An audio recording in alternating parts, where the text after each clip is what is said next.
I'm Gabriel, and for the past 2 years, I have been creating short form content on loads of other platforms that aren't YouTube, but I think you know which platform I'm talking about because they specialize in short form content, but I don't want to talk about them because they're YouTube.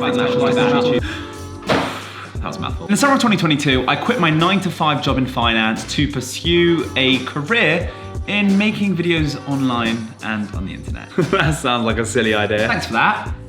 Yeah, I sometimes talk to myself off camera in the short form, so I thought I'd bring it to long form as well. Anywho, on this channel, what I want to be bringing to you is all things money, finance hacks, financial literacy, some tech products, and loads more stuff. And no, I am not one of those crypto dudes gonna be pushing you coins and telling you which is the next coin that will be going to the moon. Instead, what I want to do is make sure that everyone has a place to learn finance that is outside of the classroom.